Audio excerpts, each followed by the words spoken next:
Hi guys, അങ്ങനെ ഒരു 2 മണിയാകുമ്പത്തേനും ഉച്ചയ്ക്ക് ഞങ്ങൾ യാത്ര പുറപ്പെട്ടു. ഒരു 4 മണിയാകുമ്പത്തേനും ആന്ധ്രയിലെത്തി. അങ്ങനെ 8 മണിക്ക് ബ്രേക്ക്ഫാസ്റ്റ് കഴിച്ച് ഞങ്ങളിപ്പോൾ കാളഹസ്തി എന്ന് പറഞ്ഞ സ്ഥലത്തേക്ക് പോയിക്കൊണ്ടിരിക്കുകയാണ്. അപ്പോൾ അവിടുത്തെ പ്രത്യേകത എന്താണെന്ന് വെച്ച് കഴിഞ്ഞാൽ നമുക്ക് സ്വന്തമായിട്ട് പൂജ ചെയ്യാൻ പറ്റും. ഇങ്ങനെ അവർ പറഞ്ഞു തരുമ്പോൾ നമുക്ക് പൂജ ചെയ്യാം, രാഹുകേതു പൂജ. അങ്ങനെ ഒരു ടിക്കറ്റ് എടുത്താൽ 2 പേർക്ക് കയറാൻ പറ്റും. ഇപ്പോൾ അമ്മയും മോനും അല്ലെങ്കിൽ അച്ഛനും മോളും അങ്ങനെ കയറാൻ പറ്റും നമുക്ക്. അപ്പോൾ അങ്ങനെ ഒരു ടിക്കറ്റിന് 1500 രൂപയാണ്. പിന്നെ ഞങ്ങളുടെ റൂമിൽ നിന്ന് ഒരു 2-3 മണിക്കൂർ ഉണ്ടായിരുന്നു കാലാവസ്ഥയ്ക്ക്. അപ്പോൾ ഞങ്ങൾ ഇപ്പോൾ പോയിക്കൊണ്ടിരിക്കുകയാണ്. റോഡൊക്കെ അടിപൊളി റോഡാണ്, സ്ഥലങ്ങളായാലും നല്ല രസമാണ് കാണാൻ, കണ്ടിരിക്കാൻ കുറേ ഉണ്ട്. അങ്ങനെ ഞങ്ങളിപ്പോൾ ഒരു 10 മണിയാകുമ്പത്തേനും അവിടെ എത്തി, കാലാവസ്ഥയിലെത്തി. പിന്നെ വീഡിയോസൊന്നും അധികം അലോഡല്ലായിരുന്നു ഉള്ളിലേക്കായാലും, പക്ഷെ കാണാൻ ഒരുപാടുണ്ട് ആ അമ്പലത്തിൽ. അങ്ങനെ ഇതാണ് എൻട്രൻസ് വരുന്നത്. സൈഡിൽ കച്ചവടക്കാരൊക്കെ ഉണ്ട്. അവിടെ ഫിക്സഡ് റേറ്റൊക്കെ ആയിരിക്കും, നമുക്കിങ്ങനെ വില പേശാനൊന്നും പറ്റില്ല. അങ്ങനെ ഇപ്പോൾ നേരെ പോയിക്കൊണ്ടിരിക്കുകയാണ്. നേരെ പോയാണ് അമ്പലത്തിനുള്ളിൽ, നേരെ കണ്ണില്ല, അതാണ് അമ്പലം. അങ്ങനെ ഇപ്പോൾ സൈഡിൽ ടോയ്ലറ്റ് ഉണ്ട്. ലെഫ്റ്റ് സൈഡിലാണ് നമുക്ക് ടിക്കറ്റ് എടുക്കാൻ പറ്റുക.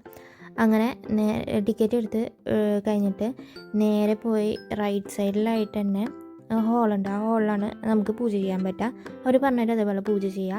പിന്നെ ആ നേരെ കാണുന്നത് അതിൻ്റെ ഉള്ളിലേക്ക് കണ്ട, അവിടേക്കൊന്നും വീഡിയോ അലോഡല്ലായിരുന്നു, അതുകൊണ്ട് എടുക്കാൻ പറ്റിയില്ല. അങ്ങനെ അമ്പലത്തിൽ പോയി തിരിച്ച് വന്നപ്പോൾ പശു ഉണ്ടായിരുന്നു, അവിടെ കാളയൊക്കെ ഉണ്ടായിരുന്നു, നമുക്ക് തൊടാം. എനിക്ക് കുറച്ച് പേടിയുണ്ടായിരുന്നു, എന്നാലും നമ്മൾ പോയി എല്ലാവരും തൊണ്ണു കണ്ടപ്പോൾ പോയി തൊട്ടു. പിന്നെ അത് ഒന്നും ചെയ്തൊന്നുമില്ല കേട്ടോ, ഇങ്ങനെ മിണ്ടാണ്ടിരിക്കണ്ടേ, അങ്ങനെ കുഴപ്പങ്ങളൊന്നുമില്ല. അങ്ങനെ നേരെ പോയി. ഇതെന്താണെന്ന് എനിക്ക് അറിഞ്ഞൂടാ, ആ പിള്ളേർ അങ്ങനെ നിൽക്കണം കണ്ടപ്പോൾ നല്ല രസം തോന്നി എടുത്തു. അങ്ങനെ പിന്നെ ഞങ്ങളിപ്പോൾ കുറേ സ്റ്റാളുകളുണ്ട് അവിടെ, അപ്പോൾ അതിലൊക്കെ പോയി. അവിടെ പിന്നെ എല്ലാം തെലുങ്ക് ഇതായതുകൊണ്ട് ബുക്കുകളൊക്കെ ഇംഗ്ലീഷൊക്കെ കുറവായിരുന്നു. പിന്നെ ഇവിടുത്തെ സാധനങ്ങളൊക്കെ ഭയങ്കര റേറ്റാണ്. അങ്ങനെ ഇങ്ങനെ റേറ്റൊന്നും കുറച്ച് തരുന്നില്ല അവർ, ഫിക്സഡ് റേറ്റ്. അവിടെ ചോദിച്ചാലും ഒരു 10-9 അങ്ങനെ. പിന്നെ ഈ കുറങ്ങനെ ഞാൻ എൻട്രൻസ് ആയപ്പോൾ എൻട്രൻസിൽ ഞാൻ കണ്ടതാണ്. അപ്പോൾ അവർ കൊണ്ട് വീഡിയോ എടുക്കാൻ പറ്റില്ല എന്ന്. അപ്പോൾ ഞാൻ ഇത് ഒക്കെ കഴിഞ്ഞ് അമ്പലത്തിലൊക്കെ പോയി വന്നു കഴിയുമ്പോഴത്തേനും ഞങ്ങൾ ബസ് ഇരിക്കുന്ന സൈഡിലായപ്പോൾ ഇവർ വന്നു, ഈ ചേച്ചി. അങ്ങനെ അത് കണ്ടപ്പോൾ ഭയങ്കര വിഷമമായി. അത് കഴിഞ്ഞ് ഞങ്ങൾ ബസ് കയറി ഇനി തിരുപ്പതി പോകാൻ വേണ്ടിയിട്ട് ടിക്കറ്റ് എടുക്കാൻ വേണ്ടി നിന്നു. 4 മണിക്കാണ് ഓപ്പൺ ചെയ്യുക ടിക്കറ്റ്. അങ്ങനെ ഒരു 3 മണിക്ക് ഞങ്ങൾ പോയി നിന്നു, നേരത്തെ കിട്ടട്ടെ എന്ന് വെച്ച്. അങ്ങനെ വരി നീങ്ങാണ്ടപ്പോൾ ഞങ്ങൾ നീങ്ങി ഇങ്ങനെ 2-3 മണിക്കൂർ ആ വരിയിൽ നിൽക്കേണ്ടി വന്നു. നമ്മൾ നോക്കുമ്പോൾ ഇപ്പോൾ തീരുമെന്ന് ചോദിക്കും, പക്ഷെ തീരില്ല. ഒരു പസ്സിൽ പോലെ നേരെ പോയി കഴിഞ്ഞ് കുറച്ച് ദൂരം അവിടെ നിർത്തും, അങ്ങനെ കുറച്ച് ദൂരം നിർത്തും, അങ്ങനെ നിന്ന് ലാസ്റ്റ് ഒരു സ്ഥലത്തെത്തും. അപ്പോൾ നമ്മൾ ചോദിക്കും ഓതിപ്പെത്തുന്നു.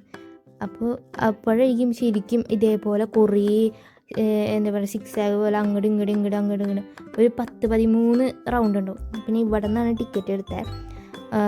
അങ്ങനെ തിരുപ്പതി പോകാൻ അവിടെ നിന്ന് എടുക്കാം, തിരുപ്പതിയിൽ എത്തിയിട്ട് എടുക്കാം. പക്ഷെ അവിടെ ക്യൂ നിന്ന് പിന്നെ തിരുപ്പതി കയറാം, അമ്പലത്തിൽ കയറാൻ വേണ്ടി ക്യൂ നിൽക്കുന്നതിന് കുറേ സമയം പോകും. അതുകൊണ്ട് ഇപ്പോഴേ ടിക്കറ്റ് എടുത്ത് വെച്ചു പിറ്റേ ദിവസം. അങ്ങനെ ഇതാണ് എൻട്രൻസ് വരുന്നത്, ടിക്കറ്റ് എടുക്കുന്ന ആ വഴി. ഈ സൈഡിലൊക്കെ കാണുന്നത് ആ വഴിയൊക്കെ നടന്ന് പോയിട്ട് ഇപ്പുറത്തെ സൈഡിലൊക്കെ ആയിട്ടാണ് ടിക്കറ്റ് എടുക്കാൻ. അവിടെ തന്നെ ഇങ്ങനെ 6 പോലെ കഴിഞ്ഞിട്ടാണ് ടിക്കറ്റ് എടുക്കാൻ പറ്റുള്ളൂ. ഒരു 2-3 കിലോമീറ്റർ അങ്ങനെ ഉണ്ട്. ഇതാണ് എൻട്രൻസ് ഒക്കെ വരുന്നത്. പിന്നെ ഇവിടെ സ്ട്രീറ്റ് ഫുഡ് കുറേ ഉണ്ടായിരുന്നു, പേരൊന്നും അറിയില്ല. പാനിപ്പൂരിയൊക്കെ കണ്ടായിരുന്നു. പിന്നെ കാണാത്ത കുറേ ഫുഡുകളൊക്കെ കണ്ടു, അങ്ങനെ നടന്നു. അങ്ങനെ ഞങ്ങൾ റൂമിലെത്തി. പിന്നെ ഒരു 4 മണി 3 മണി 3:30 ആകുമ്പോഴത്തേനും ഞങ്ങൾ തിരുപ്പതി പോകാൻ റെഡിയായി. അത് അടുത്ത വീഡിയോയിൽ കാണിക്കാം. അപ്പോൾ വീഡിയോ ഇഷ്ടപ്പെട്ടെങ്കിൽ സബ്സ്ക്രൈബ് ആൻഡ് ലൈക്ക്. ടാറ്റാ.